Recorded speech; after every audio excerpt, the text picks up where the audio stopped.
मंदिर साहेब पुढे यायचं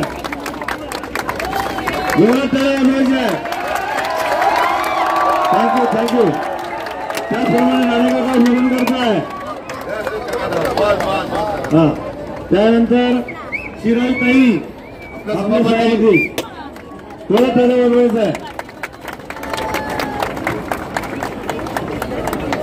22वा वर्ष आहे।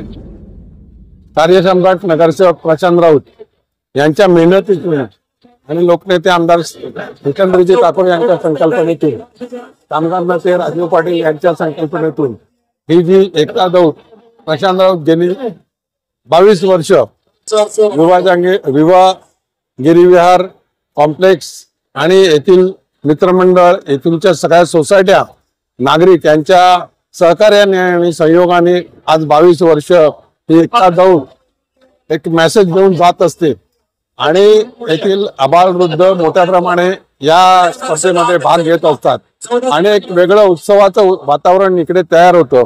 मुलांमध्ये एकी निर्माण होणे, एक संदेश चांगला घेऊन जाणं, त्यासाठी विद्यार्थी तसेच ज्येष्ठ मुलं मुली सगळे या स्पर्धेमध्ये भाग घेत असतात आणि उत्साहामध्ये ही स्पर्धा पार पाडत असतात आणि त्यांचं संपूर्ण श्रेय कार्यसम्राट नगरसेवक प्रशांत राऊत आणि आमच्या सगळ्या नगरसेविका यांना जाते। हार्दिक स्वागत। परत एकदा ऐकायचं आहे मुली 10 ते 15 ते 18 सी उभे आहेत पुढे। ओके, कोण पाठीमागे उभे आहेत का अजून? त्यांनी पुढे यायचं आहे।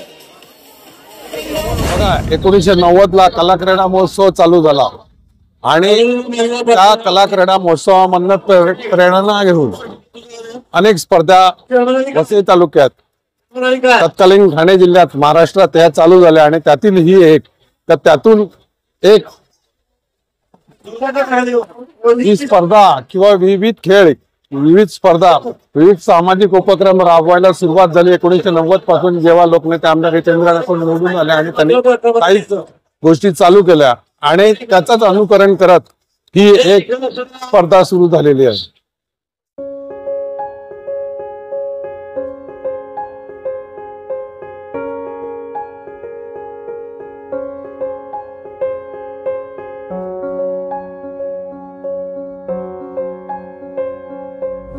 या 22 वर्षामध्ये अनेक विद्यार्थी आहेत या स्पोर्ट्समुळे, खेळामुळे विविध ठिकाणी आपलं नाव त्यांनी केलेलं आहे। जिल्हास्तराला, राज्यस्तराला एकूणची काही मुलं गेलेले आहेत आणि नोकरीमध्ये त्यांना देखील प्राधान्य आहे। केवळ खेळाडूच्या कोट्यामध्ये त्यांना प्राधान्य मिळालेलं आहे आणि त्या ठिकाणी देखील या स्पर्धांमुळे फायदा झालेला आहे।